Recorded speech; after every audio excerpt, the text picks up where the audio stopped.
Tá, vou começar a É, gravar. e é muito isso, assim, não tem como, assim, eu falar sobre notícia, sobre o quanto as pessoas estão erradas, assim, basicamente. Eu me assim, por fora, eu parecia super tentando articular as coisas, tentando articular as ideias, assim, um monte de informação que tem, e aí eu tento meio que simplificar tudo e passar isso. Na verdade, aí quando eu passo isso, a pessoa nem se interessa.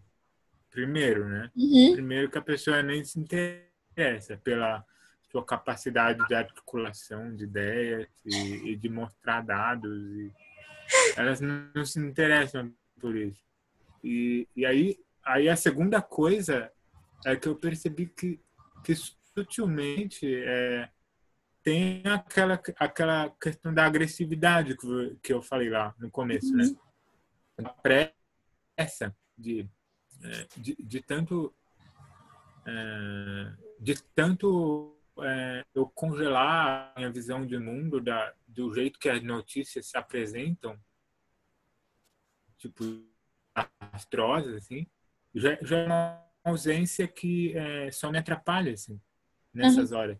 E aí, sutilmente, por dentro, enquanto eu fico articulando as coisas, falando bonito, por dentro eu estou tentando convencer a pessoa. Tem agressividade, tem pressa, e não tem contemplação de verdade, assim. Uhum. Eu acho que e a coisa também, como é que na hora de ganhar clareza sobre isso, por exemplo, eu posso ganhar clareza sobre como a gente enxerga o mundo, as coisas, né? Como a forma de a gente enxergar o mundo hoje se apresenta, né? Aí eu consigo perceber facilmente que a natureza meio que não está inclusa. Ela está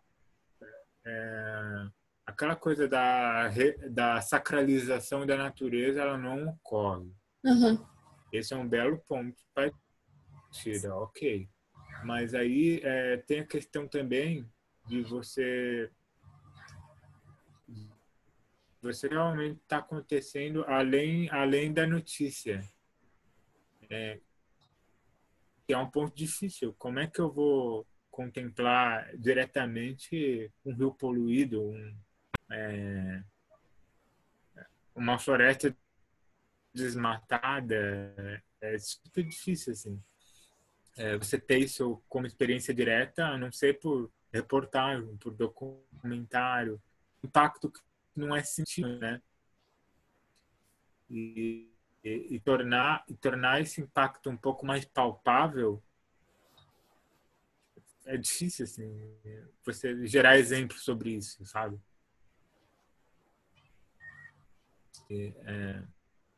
Então, ganhar clareza sobre esse aspecto é um pouco difícil também, não Mas é fácil, gerar assim. exemplos em que sentido que você quer dizer?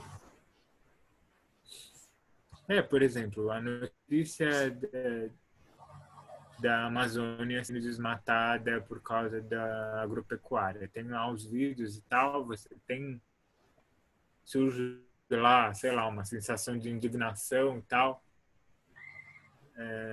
Isso pode ser algum ponto para se contemplar. Mas aí, por exemplo, eu vejo o Lama comentando sobre contemplando esses aspectos, ele sempre fala, um amigo meu que falou isso, não sei o que, sabe? Não é, eu vi tal notícia. Uhum. Mas eu acho que isso acontece porque a gente pensa no desmatamento, na destruição, como algo sendo muito longe da gente, né? Só que a gente esquece que na cidade onde a gente está vivendo isso está acontecendo a todo momento. né? Então, por exemplo, assim, ó, ontem, acho que foi ontem que o Gustavo me marcou numa reportagem que mostrava por vários GIFs a evolução do desmatamento no mundo todo. Fizeram um mapeamento mundial, né? Com as imagens de satélite, Landsat, tudo que já tem, né? Só que fizeram, juntaram tudo isso e colocaram sobreposto, e aí em algumas áreas fizeram alguns GIFs mostrando qual era a evolução temporal, né, que tinha naquele local da paisagem. E aí o que a gente vê? A gente vê vários locais onde essa mudança vai gerando a destruição, né, da natureza, né, e as cidades sendo construídas. Então eu fui olhar na parte de Florianópolis, por exemplo, e mostra lá a área onde a beira-mar foi construída, que na década de 80 não tinha. E é uma coisa que a gente olha assim e passa todo dia pelas ruas, pela cidade, e não percebe que aquilo ali está sendo modificado, né? Porque às vezes a gente está num ambiente que já está tão antropizado que não tem nenhuma área verde próxima para a gente observar, né? Mas se a gente refinar um pouco o olhar, a gente vai ver que às vezes uma árvore é podada, né? E aquilo é uma representação daquilo que está acontecendo também, né? Isso já é uma agressão, né? Isso já é uma representação da nossa manifestação de controle que a gente tem sobre a natureza. Então, você vai ver na cidade, você não olha um jardim que seja uma representação da estrutura natural que a gente tem da vegetação, né? É tudo uma coisa meio organizadinha, onde tem umas plantinhas bonitinhas do mesmo tamanho aqui, daí depois uma outra de um extratinho um pouquinho maior. Por quê? E tudo limpo, né? Não pode cair folha no chão, porque senão é sujeira. Então, isso é a representação da nossa mente, né? Do jeito que a gente vê o que é o mundo natural, né? Só que eu acho que isso é um pouco de a gente trazer para o nosso cotidiano algo que às vezes está um pouco distante, né? Que a gente acha que está distante, mas na verdade está acontecendo aqui também, né? Com a gente, no dia a dia, no cotidiano. Pois é, né? É, já, já tem essa separação, essa sensação de separatividade, como se tivesse uma realidade lá fora que ou não tem jeito, ou, ou tá acontecendo sim alguma coisa, assim. Como se a gente conhecesse a biosfera, né? A gente classificasse a biosfera em tais e tais rótulos, assim. Ah, essa planta é tal, não sei o quê, esse animal é tal. Isso significa conhecimento. Isso significa que a gente sabe o que as coisas são. Uhum. Mas agora comecei a ver aqui que é isso que o Lema fala, né? É justamente esse tipo de visão que está gerando os resultados que estão gerando, né? Parece, parece que a gente trata a natureza assim de forma super reificada, sabe? Na nossa mente, assim, como se a gente não incluísse eles no nosso mundo, ou quando a gente inclui, é de um jeito super exagerado, para eu passar as férias, para eu passar a viagem, né? Ou é de um jeito utilitário, ou é de um jeito explorar, onde eu vou explorar, e tudo isso na raiz é a visão separada, né? É a visão separada. É visão separada, não é nem sensação, assim. Uhum. É como se uma experiência automática, assim, de aquilo está fora de mim, e aí é mais difícil você não perceber você perceber, é mais difícil você perceber o impacto que aquilo está tendo em você, né?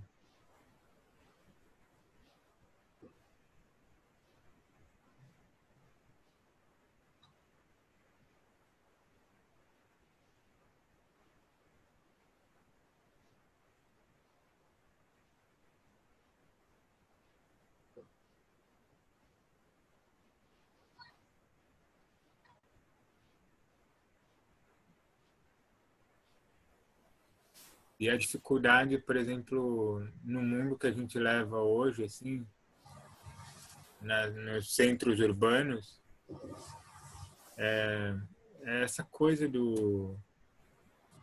da gente estar sempre ocupado, trabalhando a maior parte do tempo. E aí a gente não tem muita energia, assim, para chegar depois do trabalho e fazer alguma coisa, sabe? Relacionada a isso. Fazer alguma coisa mais prática, assim.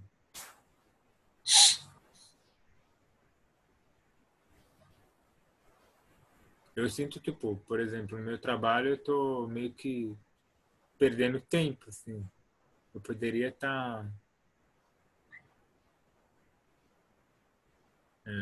eu poderia estar fazendo... Tá gerando conexão, tá fazendo mais coisas, assim.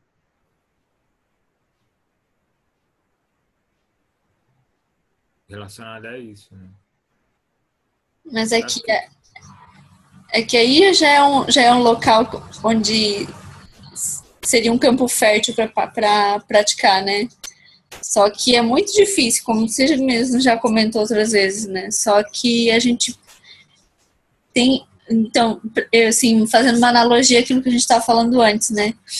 Aí continua ainda a visão separatista, né? Dizendo que ali você está perdendo tempo, que você poderia estar fazendo em outra, né? Fazendo que só depois do trabalho é que você pode fazer isso, né?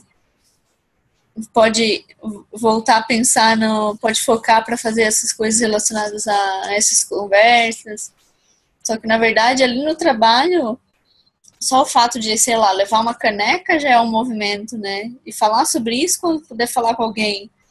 E só que são coisas que são muito pontuais que pra gente perde às vezes o valor, né? E a importância, porque é muito dissolvido, né, no dia a dia, fazendo com que a gente veja isso como se fosse algo que não é importante, mas na verdade são esses micro contatos é que vão gerar um possível movimento, né? pois é, né? E aí que entra, né, o que a gente tinha comentado, né? As coisas vão acontecer, né? Por conexão, assim.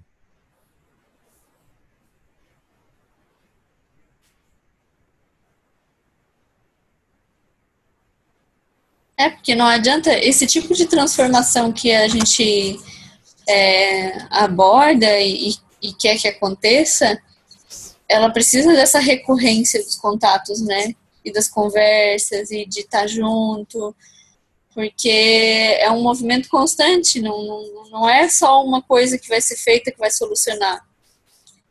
Então, tem que sempre estar ali cutucando, fazendo alguma coisa, mudando, vendo que, na verdade, às vezes aquilo que a gente faz não é suficiente, então tenta fazer mais.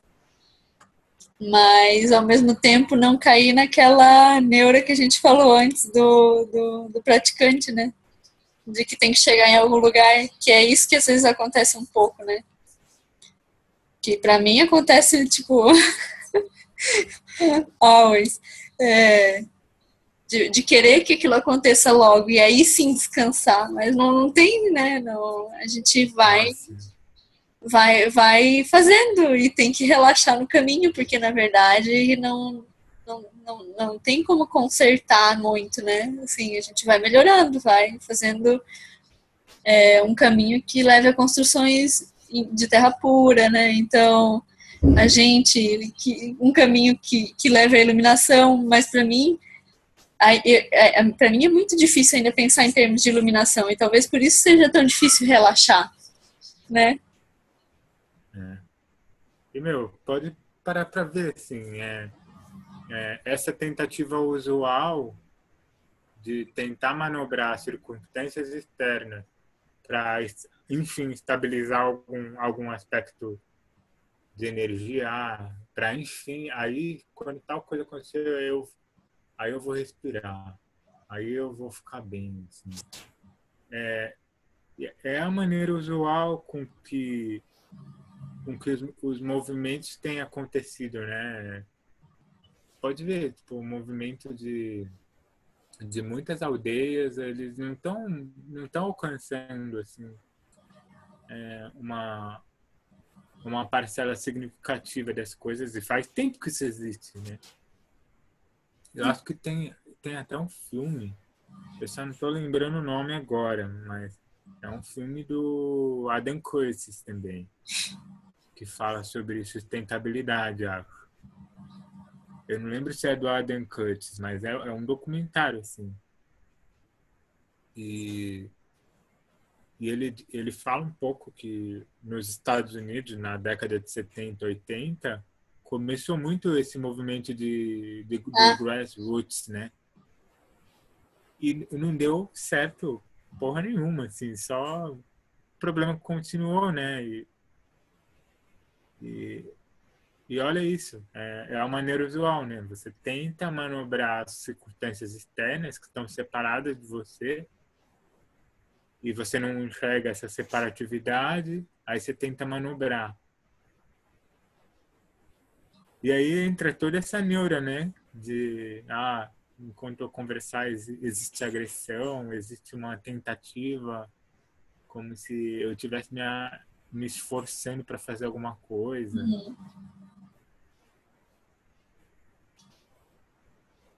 E, enfim, leva para esse ponto, é um básico, né? Tipo, reequilibrar a energia e olhar de novo, né? sim.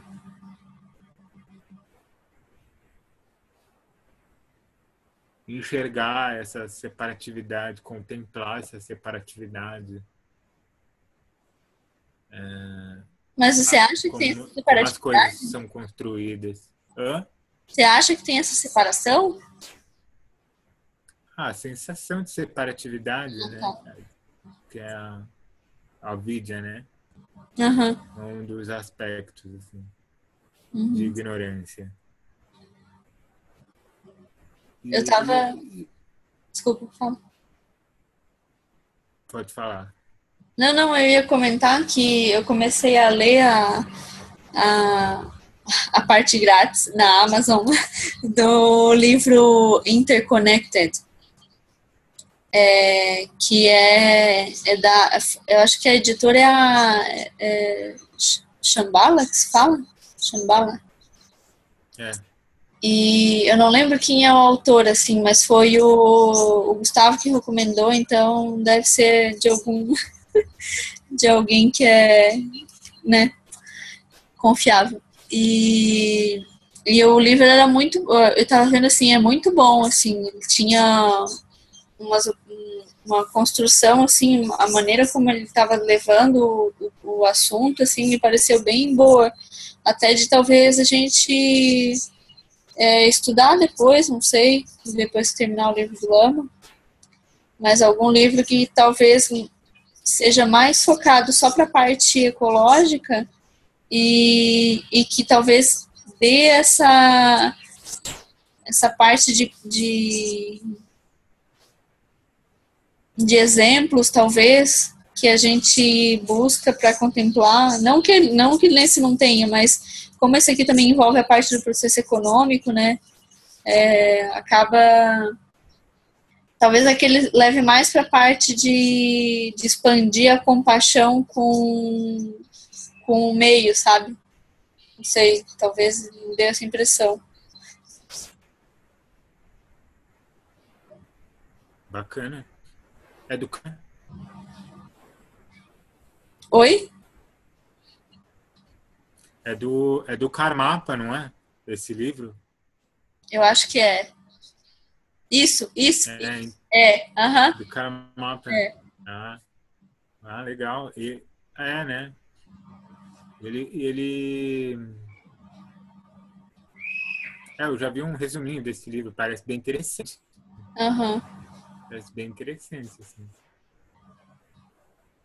Mas é uma coisa que, sei lá, não sei se para você falta também, mas é muito isso, assim. Parece que eu tô vendo as coisas, por exemplo, as coisas que a gente se troca muita coisa, né? Muito conteúdo. Uhum. E parece que falta, tipo, parar naquele conteúdo, naquele artigo e olhar ele de forma lúcida, assim, isso pelo tempo que for necessário, assim, sem pressa nenhuma, né? Uhum. Quando lê de forma apressada, aquilo parece que não entra na gente, assim, né? Acho que é uma coisa que tá faltando, assim, Uhum. talvez.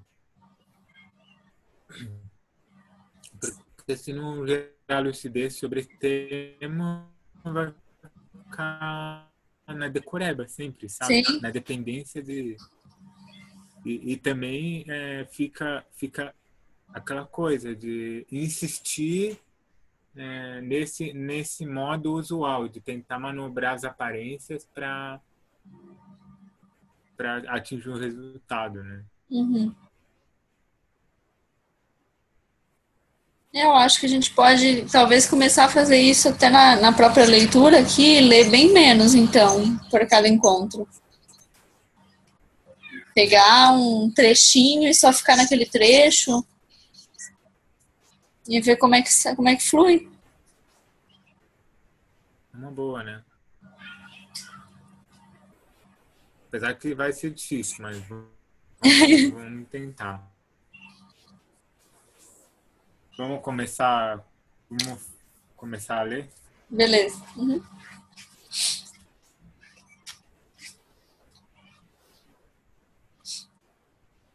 A gente tinha parado na 85, né? É,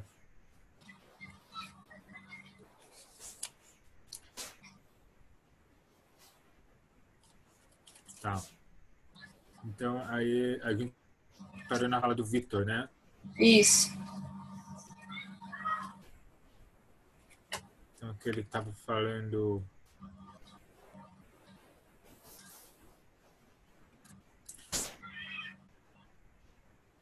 de empreendedorismo, de criar o processo, gerar o produto.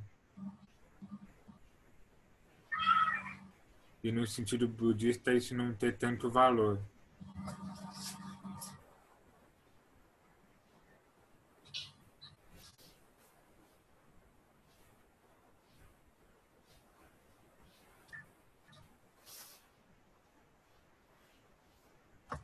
Ele tá falando aqui, ó, de falta de visão e lucidez, né? Não é só tentar ler alguma coisa, aí eu já parto para a ação, tentando mudar as aparências, né? Ele tá batendo nessa tecla aqui o tempo todo, né? Esses últimos parágrafos, né? Esses 3 últimos parágrafos, ou 4 ali naquela parte onde ele começa, né? Em um sentido budista, né? Dali para cá, sim, já tem um resumo da ópera inteira, né? Não...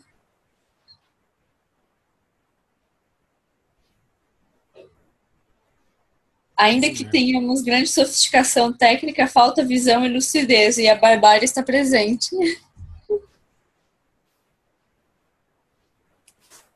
Aonde você leu esse? Ah, sim, sim. Viu?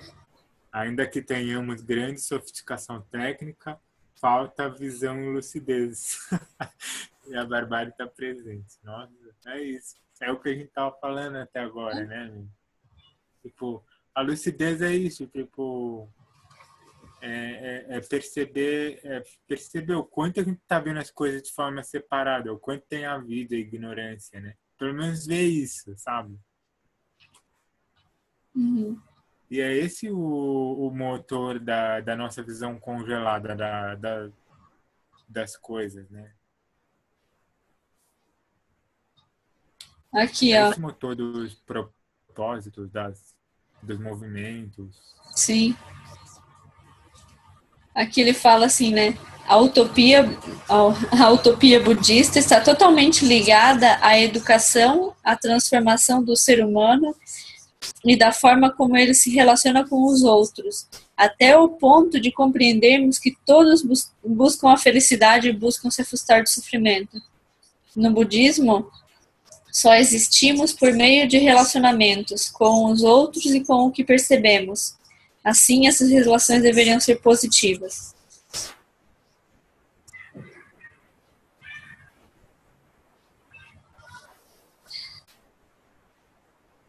Eu tô pensando aqui, eu ainda não cheguei nesse ponto.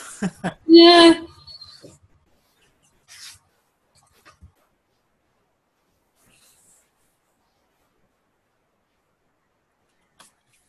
Tá, vou continuar aqui na fala do Victor. Tá dando para ouvir bem? Uhum. Você não tá me escutando bem? Hã? Você tá me escutando bem? Sim. Tá.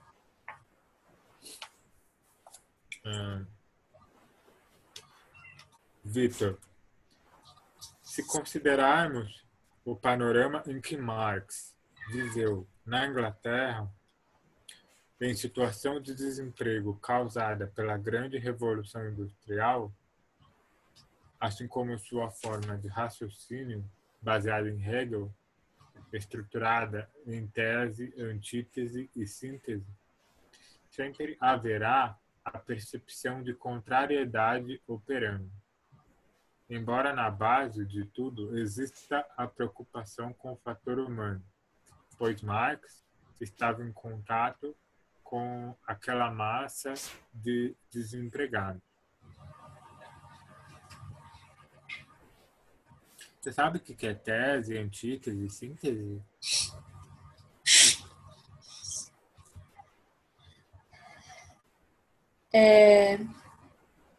Não sei se o que eu penso é a mesma coisa que nos termos da filosofia, da economia aqui que ele trata, aborda, mas tese é, em geral, alguma coisa que passa por uma hipótese, né? Que tem uma hipótese e que essa hipótese é comprovada, né?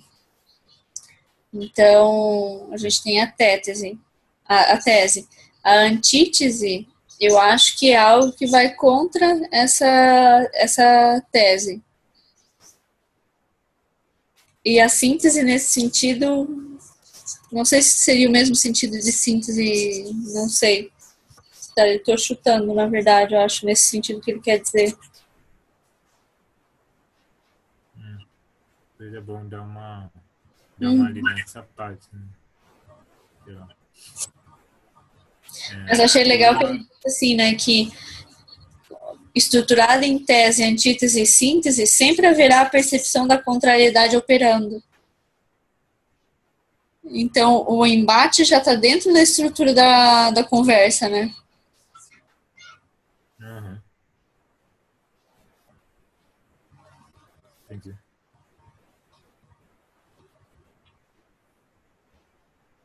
Continuando aqui. Lama. Há uma coisa curiosa nisso. Houve um tempo em que inexistia a noção de postos de trabalho ou de emprego. Mesmo hoje, algumas culturas não operam com essa noção. O conceito de emprego aparece com a Revolução Industrial, a automatização e a eficiência de produção.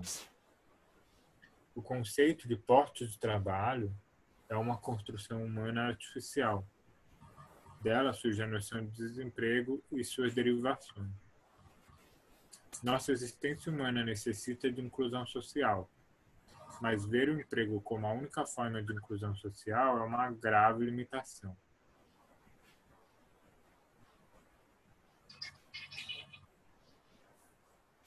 No sentido budista, a inclusão social ocorre quando ocupamos um espaço útil dentro da coletividade humana, o que não precisa se dar por intermédio de um emprego. O Lama tem inclusão social por trazer benefícios aos outros, mas não tem salário nem emprego. O Buda nunca teve salário, no emprego ou patrocinador. Sua inclusão social permitiu-lhe viver de doações. Geração após geração, o budismo é mantido pelos praticantes desse mesmo modo. Isso comprova que o que devemos buscar é a inclusão através da purificação de nossas paisagens mentais,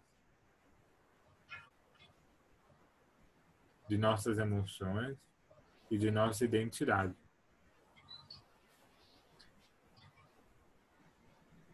Tá? É isso que a gente estava falando. Né? Também devemos prestar serviço incessante às outras pessoas, à coletividade e aos seres dos variados mundos. Basta isso. Ah, Nossa, falou tanta coisa aqui. aham. O problema que a gente está tendo hoje em dia, não sei, né? Para mim, isso vem muito forte sempre, dessa questão do emprego, né? E várias matérias ficam pipocando sempre relacionadas a isso, né? Se vê muitas pessoas chegando que não sabem o que faz a vida, né? É o normal hoje em dia, né? É o normal. Por quê? Porque está chegando num ponto de inflexão, eu acho, né? Dessa massa de gente desempregada e que nunca parou para se perguntar o que queria fazer de verdade, né? Então, para mim, olhando para trás, para minha trajetória, eu vejo como era agora muito claro de como não tinha como dar certo, né? Não tinha como eu conseguir alguma coisa, porque na verdade eu nunca focava em alguma coisa de o que eu poderia fazer que gerasse benefício. Era muito focado em qual é o trabalho que eu posso conseguir, ou qual é o salário que eu posso conseguir, e isso que eu nunca fui muito de... Eu não sou uma pessoa que era muito de perseguir esse tipo de coisa, né, de dinheiro, tal, mas a pessoa tem que se manter de alguma forma, então o que ela vai focar? Vai focar na maneira como ela se sustenta, e como é a maneira que a gente se sustenta normalmente, né, é pelo emprego. Só depois que eu parei e disse, não, agora eu não quero mais desse jeito, porque eu vi que até agora desse jeito não deu certo, é que eu fui começar a olhar quais são as outras maneiras que a gente pode fazer, né? E aí, né, consegui ter consegui me organizar para ter um dinheiro guardado para me manter por um tempo, tinha minha mãe, né, que eu podia ter o apoio e tal, o meu namorado, então eu pude me dar esse luxo de parar e ficar um tempo vendo, não, tá, ok, não é para aquele lado que vai, então como que eu faço para virar para cá, né? E isso é um movimento que tem que ser ativo. Não é... Ele é para ser simples, mas por causa da maneira, né, por causa da nossa confusão e da nossa ignorância, é difícil da gente ver de uma maneira clara e começar a caminhar desse jeito, né, a partir de uma mandala mais ampla, né, e não de um emprego, né, da busca de um emprego. Então, por mais que a gente queira fazer esse movimento e tenha noção de que ele é importante, não é querer que dá essa familiaridade com o processo, né, isso que a gente está buscando. Sim, exatamente, né? É como se a gente tivesse já muito conteúdo e a gente estivesse apenas consumindo assim, o conteúdo sobre ecologia ou agroecologia, ao invés de usar um processo de lucidez em cima disso. Sim.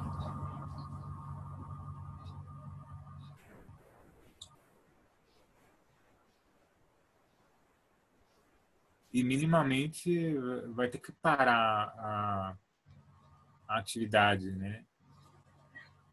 O estar fazendo algo, de um certo sentido. Como? Eu lembro que vai ter que parar um pouco para esse processo se dar. Vai ter que parar com alguma atividade, tipo, de estar fazendo alguma coisa, sabe?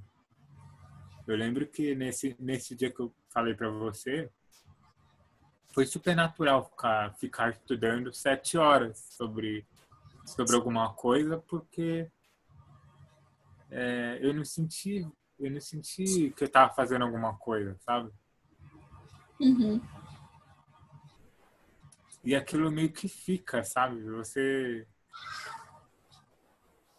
meio que você retém melhor alguma coisa que você para e fica naquilo e gera lucidez sobre aquilo. E aí você pode, ainda que você só produza um texto, assim, aquele texto acaba tendo um efeito, né? Sim. E você tem vários exemplos de textos lúcidos hoje que definem o caminho da pessoa, sabe?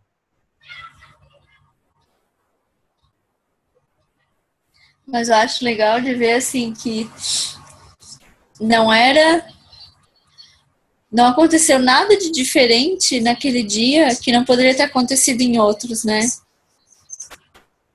Tipo assim, os sábados livres você tem sempre, né? Ou não livre, mas você deu a liberdade naquele dia para aquilo acontecer.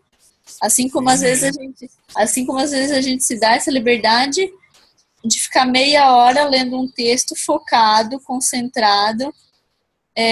Só que o que acontece? O que eu vejo é que às vezes eu permito com que as como é que eu vou dizer, as necessidades do dia, né, das coisas, as urgências que tem no dia invadam aquilo que eu quero focar.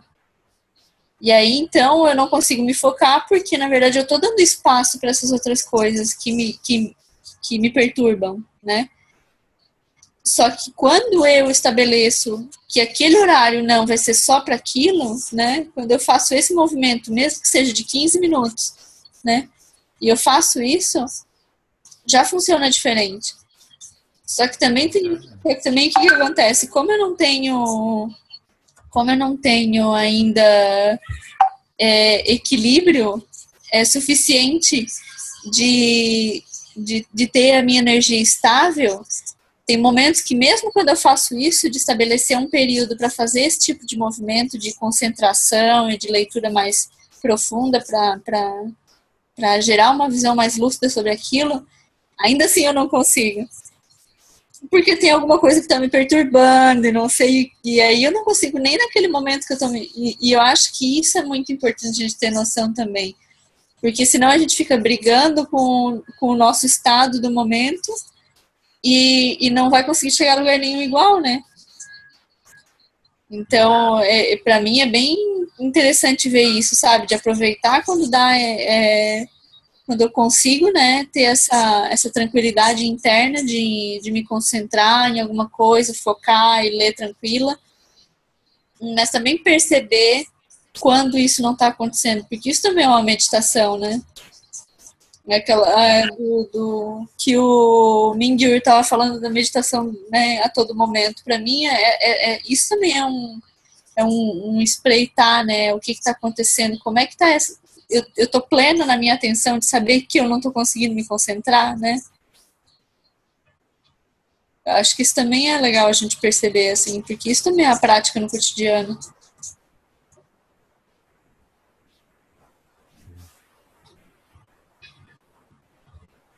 E esses dias eu li um artigo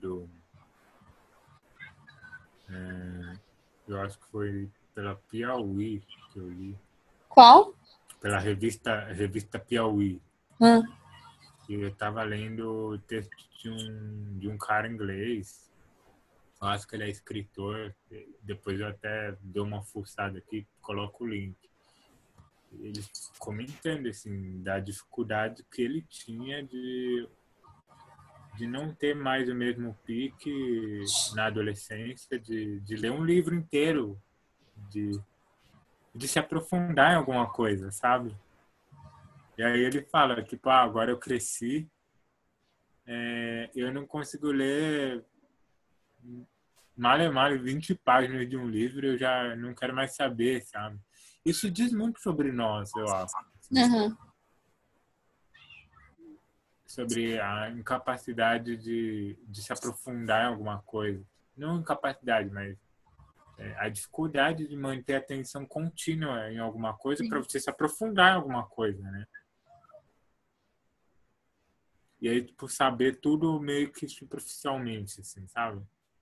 Saber um monte de coisa, mas sempre superficial. Uhum.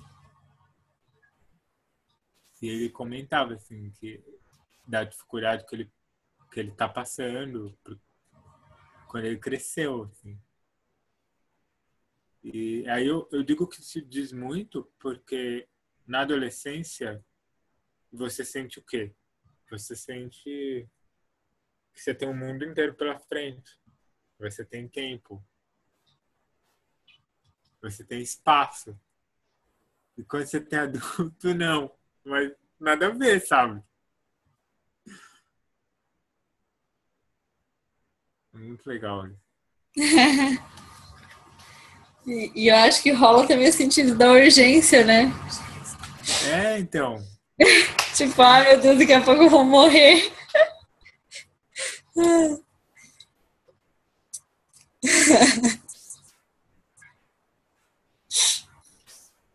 Eu acho que essa coisa desse estudo paciente, calmo, é super necessário, assim, e raro hoje em dia, sabe?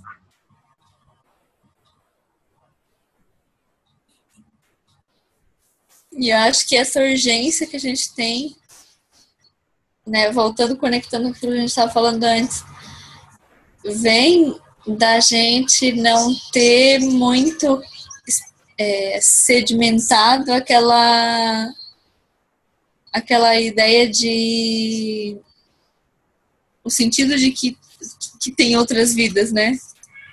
De que continua. É, E da interconectividade das coisas, né? Então, não precisa a pessoa, e aí o ego, tudo, né? A pessoa poliana, né? A pessoa Murilo não precisa estar vivo para aquilo continuar acontecendo, né? Para que ele vai, não é dependente só das nossas ações, ao mesmo tempo que as nossas ações importam, mas que esses movimentos vão continuar, né? Então, acho que tem um pouco isso também.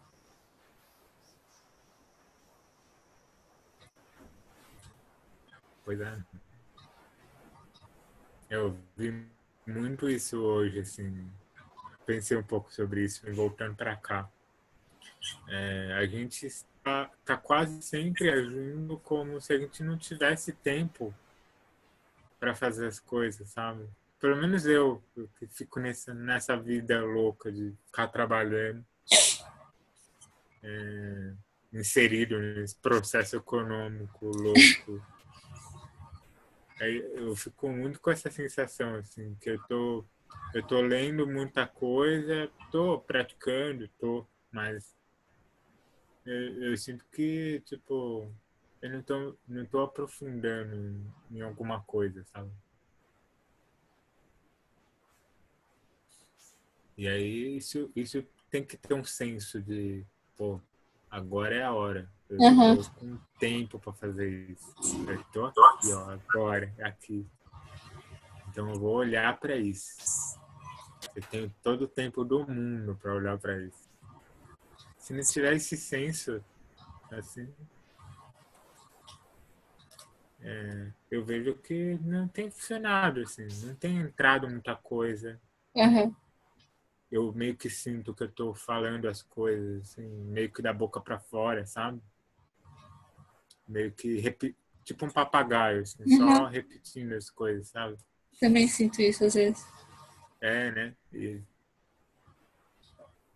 aí entra nisso, né? É, eu acho que entra muito nessa questão dessa questão da inclusão social para trazer benefício, né? Porque o modo usual, a gente tá sempre sem tempo, porque a gente tem que preservar nosso emprego. A gente tem medo de perder nosso emprego, de perder nossa renda, a gente tem medo desse futuro, de, de não ter o que fazer, de ter que procurar lugar para morar, alguma coisa assim, né?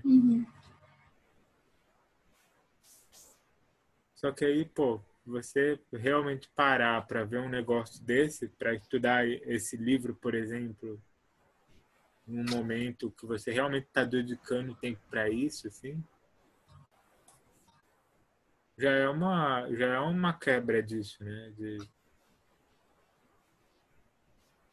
Não vou me preocupar com o salário, com o emprego, vou me preocupar Sim.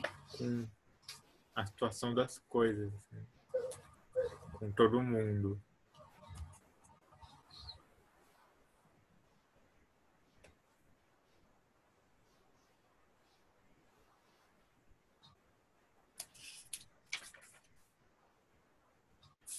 Quer continuar? Quiser comentar alguma coisa? Né?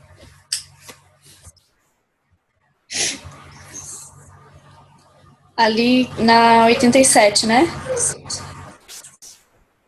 É. Victor.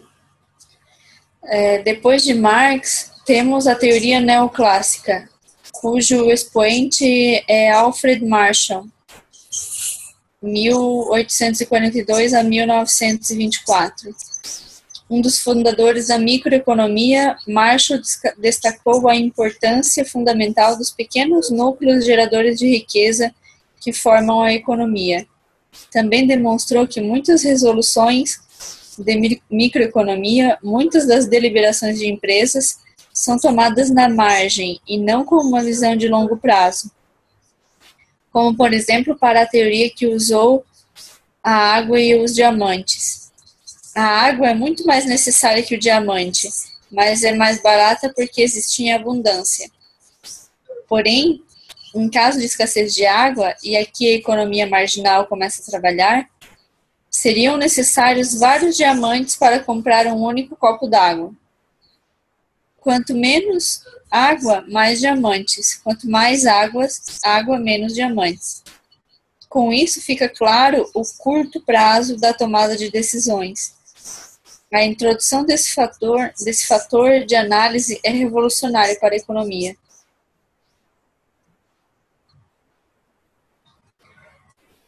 Para o budismo, longo prazo o Lama disse, né? Para o budismo, longo prazo é uma expressão ingênua, tendo em vista a impermanência.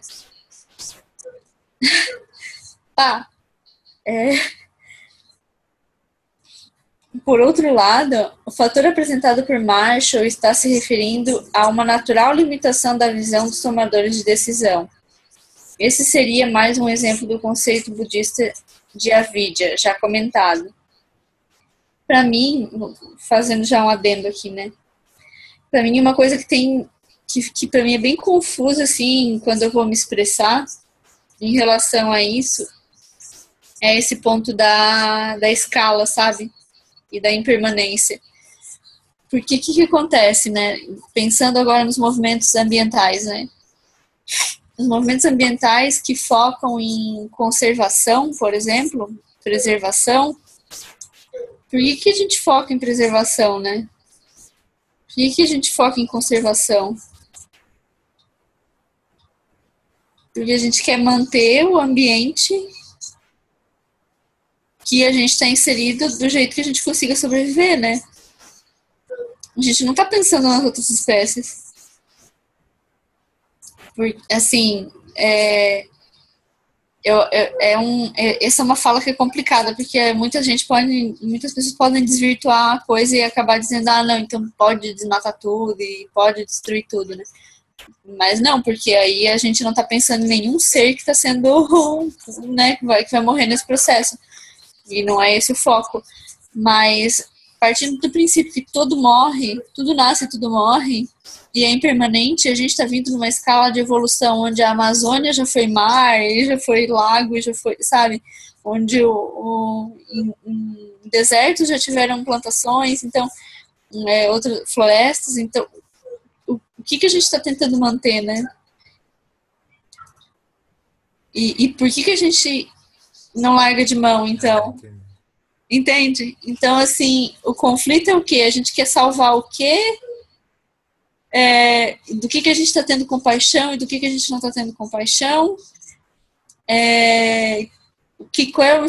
Qual é o esforço que vale a pena, o que não vale a pena, sabe? Porque a longo prazo, todas as espécies vão se extinguir.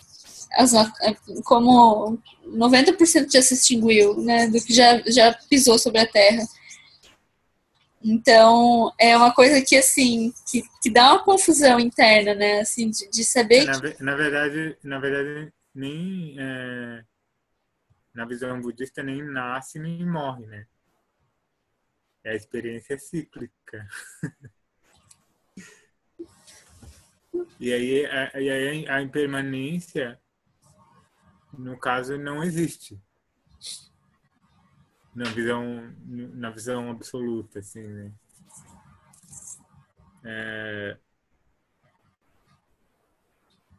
Só que eu acho que aqui, nesse caso, é,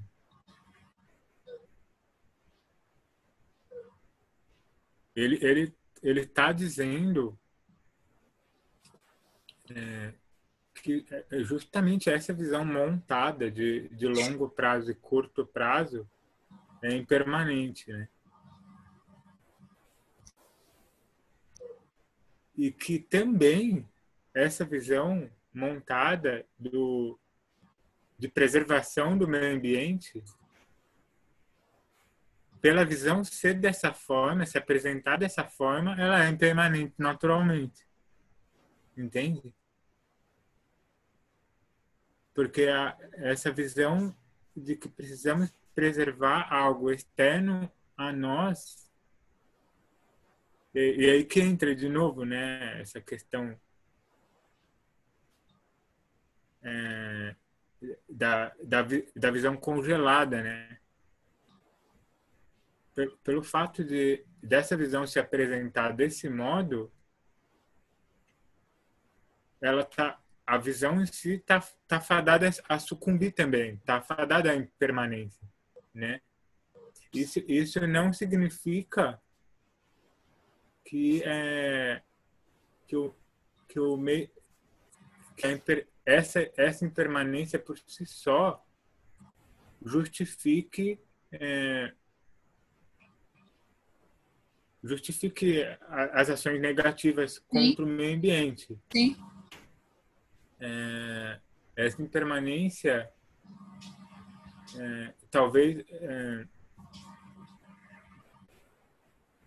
talvez queira dizer uma coisa mais ou menos assim, essa visão separativa ela não é lúcida. Então a gente só vai conseguir se a gente gerar lucidez e esse conceito e a impermanência das coisas não existir,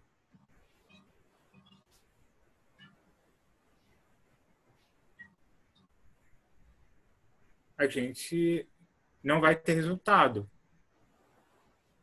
Logo a gente vai fazer o que der. Incessantemente. E aproveitar desse recurso da mente que que está sempre presente, sempre lúcido. Então, não será necessário uma noção de preservação para você preservar. Porque naturalmente Entendeu? uma atitude de não agressividade, né? De não causar impacto, né? Sim, porque aí vai ter, né, generosidade, moralidade, paciência. Então, talvez o que ele se refere aqui seria da da eterna impermanência da causalidade das coisas, né? De fazer da experiência cíclica, né? Da impermanência da experiência cíclica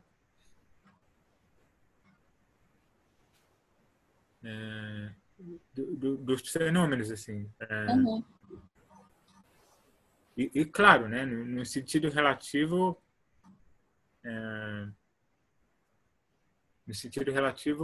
isso pode acontecer, né? Se a gente não fizer ações nesse momento, pode acontecer uma devastação ambiental, está acontecendo uma devastação ambiental e não podemos deixar isso acontecer, óbvio, mas por outro lado, se não tiver lucidez nesse processo, não existe o meio hábil, né? E inseparável da lucidez tá essa noção de que nada tem princípio e fim, né? Sim. Morte nem nascimento. Entende?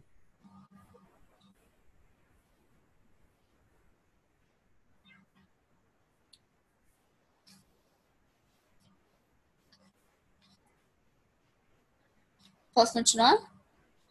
Pode. Victor. Marshall está ligado ao ambiente ansioso das corporações, às decisões de marketing e venda de curtíssimo prazo, às empresas que vendem produtos que danificam a saúde do consumidor, à busca do prazer e bem-estar instantâneos. Tudo isso ajudaria a reforçar a visão limitada de decisão marginalista apontada na teoria de Marshall. Lama. Não sei se entendo bem a visão de Marshall, pois nunca ouvi falar dele antes. Entendo, no entanto, que é possível lançar um produto que seja danoso, mas cuja imagem inicial seja positiva. Durante o período em que a imagem é positiva, há o lucro e vendas. Depois o mercado se fecha. Nesse momento, a empresa ou organização lança outro produto, também com uma imagem positiva, mas que será também rapidamente superado.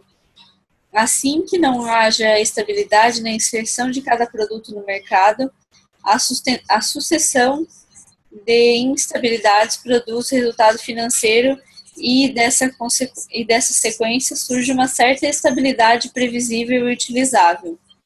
É como uma bomba manual de água. Cada movimento dá um certo resultado, ainda que não se perpetue. Dá lugar a outro movimento e a sequência termina por encher a caixa d'água. Esse método pode ser utilizado com muito resultado. Lembra-me o conceito da obsolescência programada. É exatamente nisso que eu estava pensando. Ou seja, o que compramos perde utilidade em pouco tempo. Lembra-me também as múltiplas bugigangas que se encontram à venda nas calçadas, onde os produtos parecem uma coisa e são outra, bem diferente, mas enganados compramos. É um processo em que o engodo pode se revelar, mas se aparecer depois da venda, não há problema, pois a transação já se concretizou. É um método muito parecido com o roubo, com o assalto. É incrível, né? A analogia dele direta. Evidentemente, esse tipo de raciocínio pode ser usado em todas as transações e relações. A dificuldade é que, no sentido budista, inevitavelmente haverá um momento em que as consequências negativas dessas sucessivas ações deverão surgir. É como um vírus que engana o organismo, mas os anticorpos terminam por localizá-lo e atacá-lo. Se o vírus tiver êxito, o organismo sucumbe, mas como o vírus é um parasita, morre junto. Se a perda da lucidez afetar os seres humanos, a sociedade humana e o ambiente natural, quem vencerá afinal? No momento, podemos perceber que esse tipo de visão pode destruir uma cultura, mas não tem o poder de destruir uma cultura ou uma civilização. Desculpa, mas não tem o poder de construir uma cultura ou uma civilização. Sem a visão de beneficiarmos a nós mesmos, aos outros seres, à sociedade e ao meio ambiente, não há cultura de paz. Sem uma cultura de paz, não há civilização. Ocorre-me, por exemplo, dos madeireiros que cortam florestas e, quando são desalojados em consequência da ação que praticaram, têm que ir buscar novas florestas. É uma ação viável, mas não é sustentável. Se entendi o pensamento de Marshall, a microeconomia baseia-se em uma ação viável por um tempo, mas que não é sustentável.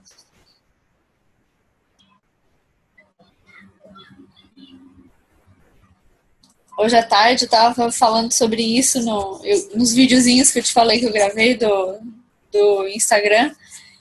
Eu comentei exatamente disso, assim, que o meu celular estava travando muito, né? Eu estava querendo gravar os vídeos e estava me chateando, porque eu tenho celular há 3 anos. E para muitas pessoas isso é muito, né? Porque, não, tem que trocar de celular todo ano. Mas para mim, 3 anos é muito pouco. Porque, tipo, eu lembro de quando eu estava começando a buscar quais são as referências para ver qual era o celular que eu comprava, né? Ver o review e tal. Escolher um celular que fosse bom. E eu já assim, que saco, eu vou ter que fazer tudo isso de novo agora, 3 anos, não faz... É nada, né? Então, por que a gente produz, por que a gente aceita que as coisas sejam produzidas e estraguem em tão pouco tempo, né? Como que a gente não se movimenta para que as coisas durem mais tempo? De ir atrás não sei, mesmo de coisas pequenas, por exemplo, de roupas, né? A gente às vezes não vai atrás de uma roupa que seja de uma malha boa ou coisa, não, a gente vai pelo preço, né? E aí a gente vai... carro, isso é muito presente também, né? Aí a gente vai comprar da China, né? E a gente vai sustenta a escravidão, e sabe? Então é muita loucura isso que a gente está tão inserido nesse tipo de sistema que a gente não consegue, mesmo que querendo, fazer um movimento que seja mais positivo, né?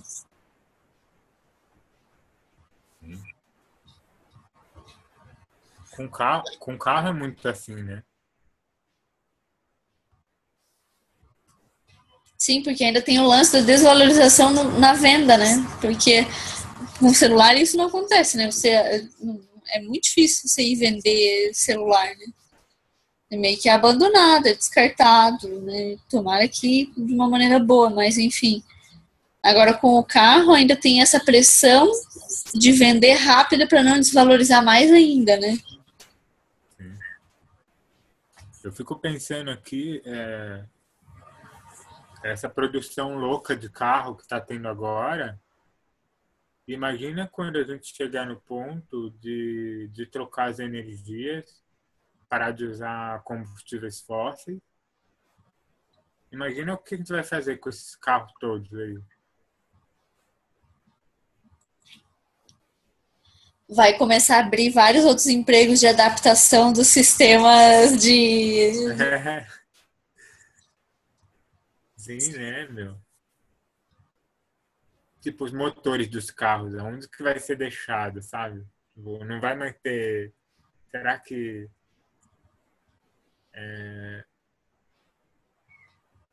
Tipo, se um dia não tiver mais combustível fóssil, o que vai acontecer com os motores, sabe? Como é que vai dar para usar de novo? E hoje produzem cada vez mais carros e fazem propaganda. E é bizarro, né? Tipo, uma pessoa que tem razoavelmente uma grana, ela pensa bem assim mesmo. Acho que eu tô precisando de um carro novo, não sei o quê, né? Vou comprar.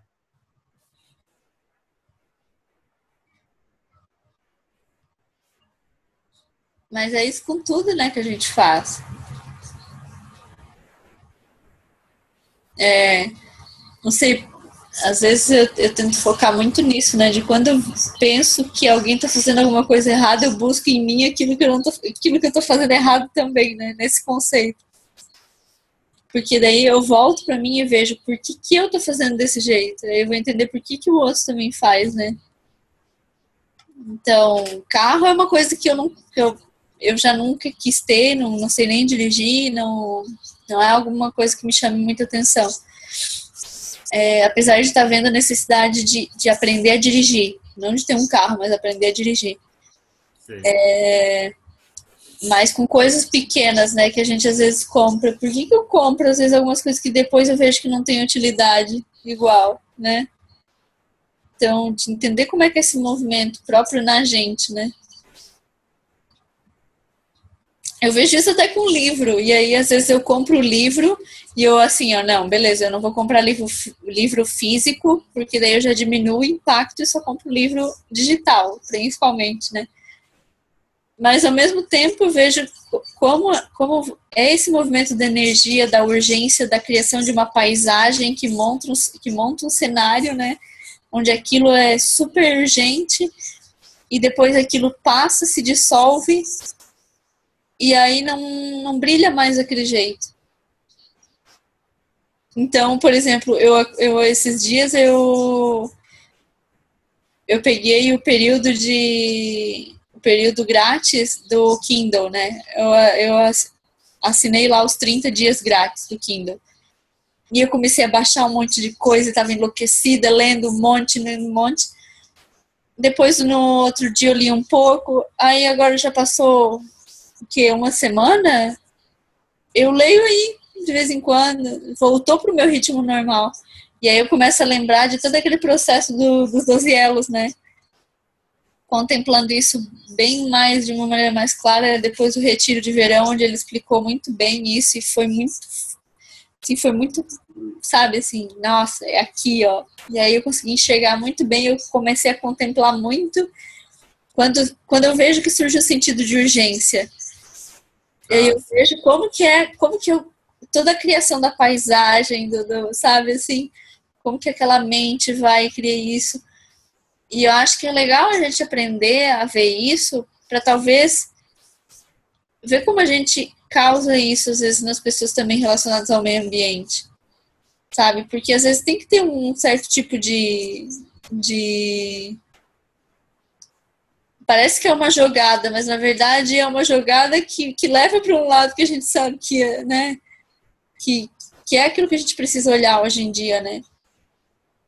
E às vezes eu acho que a gente precisa ter um pouco mais dessas noções para conseguir mostrar para as pessoas o quão urgente é. Porque às vezes a discussão ecológica já está tão vinculada a um, não sei se um comodismo nosso ou uma aceitação, na verdade, né, da situação de que não tem jeito mesmo, não sei. Às vezes brota muito esse vínculo, né? Questão ecológica, eu não sei o que eu faço, não tenho o que fazer mesmo, então criar esse sentido de urgência nas pessoas, né? E de engajamento, de mostrar que o que a gente está tentando fazer é criar uma maneira de viver onde o benefício seja o foco, né? O benefício geral seja o foco. Porque dentro desse geral a gente vai estar também, né? E às vezes eu acho que é isso que o discurso dos ecologistas não fica tão claro, né? Por causa dessa nossa visão separatista também. Então, se a gente consegue se ver dentro da natureza, né? Se ver dentro, em conjunto com, né? Conectado com o meio, automaticamente a gente vai perceber que o benefício para o todo vai beneficiar a gente também. Mas eu acho que isso às vezes não está tão claro ainda na nossa cabeça. Para a gente não perseguir isso de uma forma assim como que é o nosso direcionamento em todo momento, é porque isso ainda não está muito claro para a gente, né? Né? De a gente constantemente perder essa visão de que a gente tá dentro de um...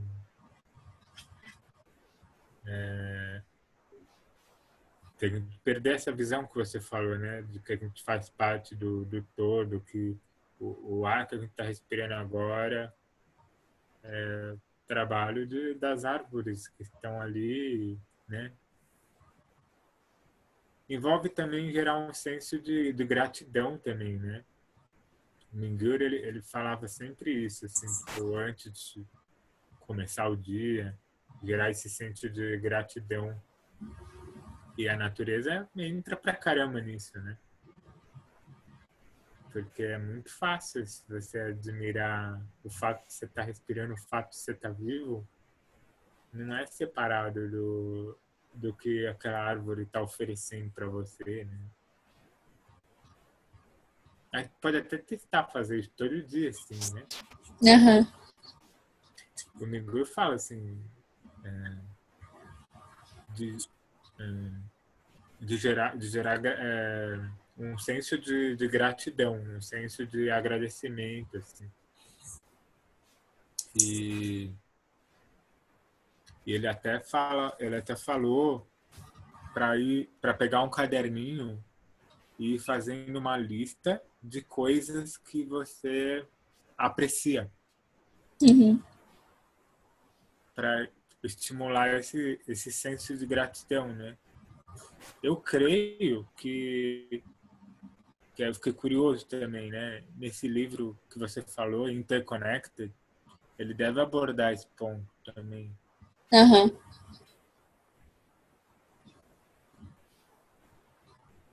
Nossa, deve ser muito bom esse livro. Tem uma amostrinha no No Amazon, né? Na Amazon. Então, você pode olhar assim. E essa primeira parte, eu tô até buscando aqui no Facebook, que eu botei uma partezinha disso que eu li, né? Dessa parte que estava disponível. E ele, assim, cara, era muito bom. Deixa eu ver.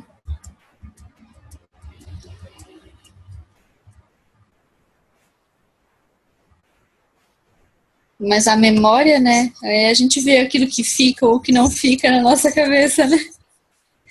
Eu sei que ele era muito bom, mas eu não lembro bem. Eu lembro que ele faz uma divisão super clara, assim, lembrei de alguma coisa, ó. Que ele fala assim, o que acontece? Ó, é um exemplo claro agora. A gente tem muitas coisas teóricas, né? E só a compreensão não é suficiente. Ele fala disso.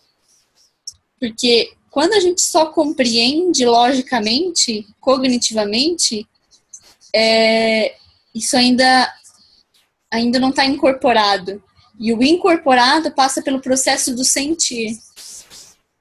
Então, quando você sente, por exemplo, nessa prática do Mingyur, né, a gratidão vai fazer uma emoção reverberar no teu corpo. E essa reverberação no corpo é uma experiência que você guarda.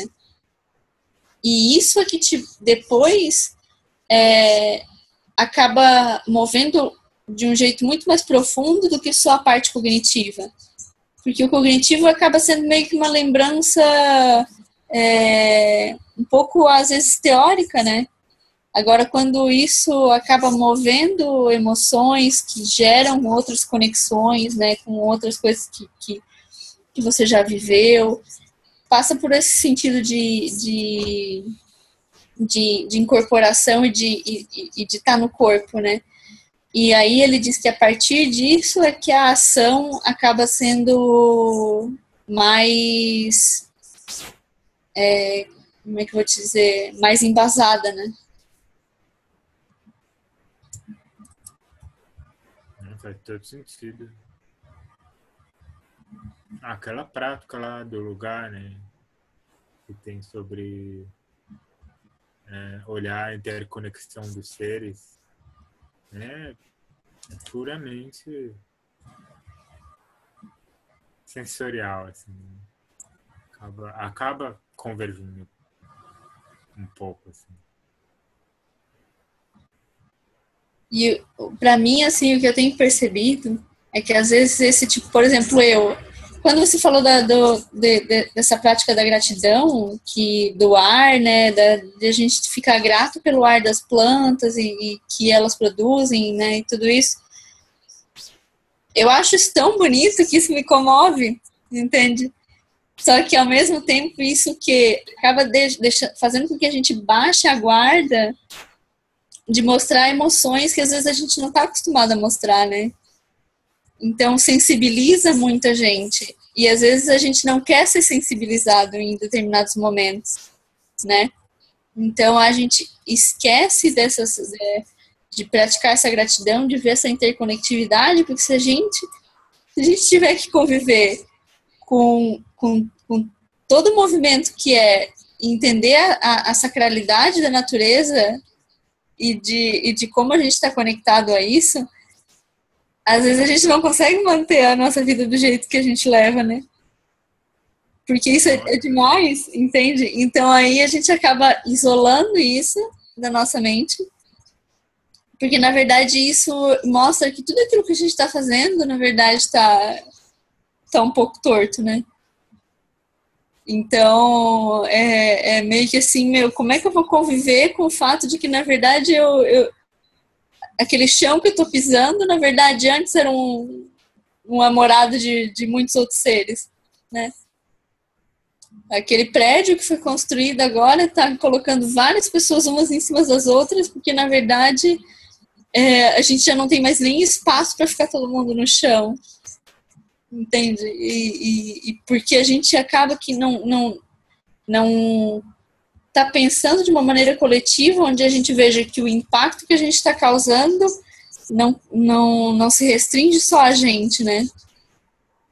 Então, e que tudo aquilo que a gente está fazendo acaba voltando com uma consequência muito mais forte para nós. Às vezes de maneiras que pode não impactar, sei lá, fisicamente, mas impactam psicologicamente, né?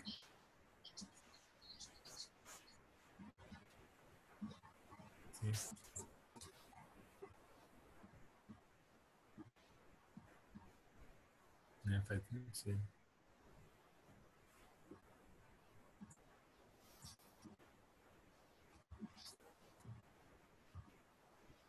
E talvez entre, né, naquele você chegou a me mostrar, né? Não entendi, desculpa. Aquele de ecopsicologia que você me mostrou uma vez, né? Sim, ontem eu estava vendo de novo uma fala dele, a gente está conversando com ele para ver se chama pro lugar, para ele fazer uma conversa com a gente. E aí a gente está trocando os e-mails e tal, assim, né? Vamos ver se vai rolar. Tô super afim, assim, que aconteça. E porque é muito isso, sabe? A fala dele é muito bonita porque traz desde uma outra perspectiva as mesmas coisas que o budismo fala, né? Dessa desconexão, dessa separação, desse isolamento que a gente está tendo e agora as consequências, né? Tanto físicas quanto psicológicas, de que esse nosso isolamento, ele falou assim, até com as anotações aqui, ele fala de interconectividade também. Ele diz assim, ó, não é interessante ver que a era da depressão é a era da insustentabilidade? Que ele diz assim que a nossa desconexão dessa depressão, né, que é um isolamento total, né, é também um isolamento que a gente causou pra gente mesmo na natureza, né? Eu vou ter que abrir a porta. Já vem.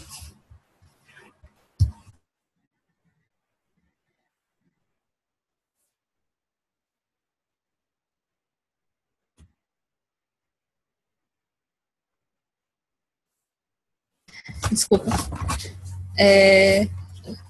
Então, ele tem uma fala, ele tem um vídeo que é sobre a espiritualidade, como é que é o nome? A espiritualidade na era das mudanças climáticas, uma coisa assim. E aí ele fala sobre isso, sobre a interconectividade, sobre a depressão como sendo um reflexo do inconsciente coletivo. né? E essa insustentabilidade sendo essa quebra exterior, né? E a depressão sendo como uma quebra interior de todo esse processo de agressão que a gente está tendo em relação ao meio ambiente, né? E com a gente.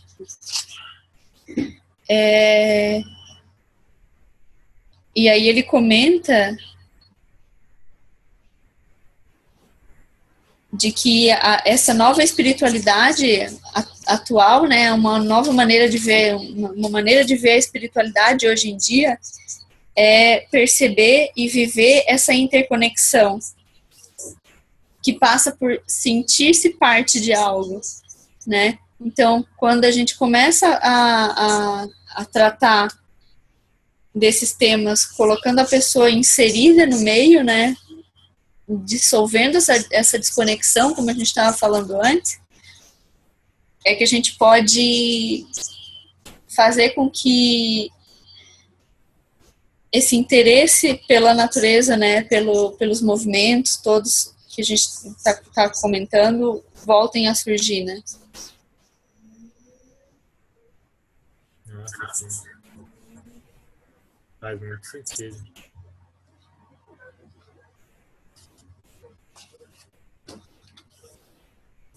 Ele vai estar aí em São Paulo, né? Se pudesse ir, seria bem legal, né? Ah, é? Eu acho que eu te marquei num evento que vai ter por aí, se não me engano. Eu vou dar uma olhada. E no Face, você me marcou? Aham, num evento do Facebook.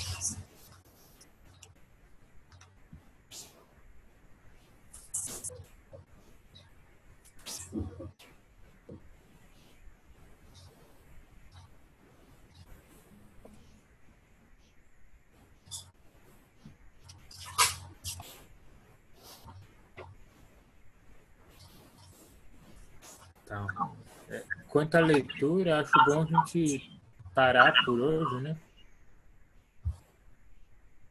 Aham. A gente Também parou aí na página 89, né? isso, ali no Vitor de novo.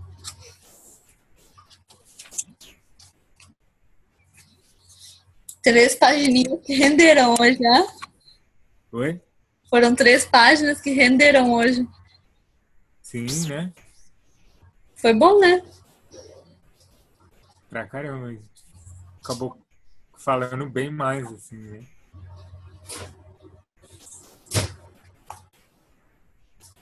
Vamos ver o que 2 fica. horas aí. Vamos ver o que fica durante a semana. É verdade. Eu vou dar uma olhada aqui no... Agora não tá pegando.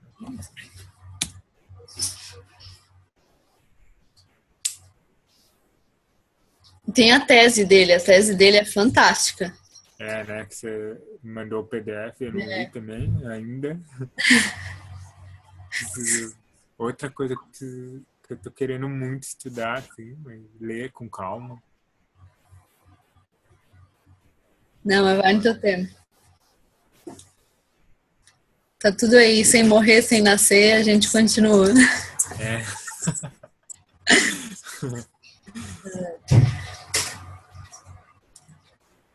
Bom, é isso, então. Então tá. Obrigado.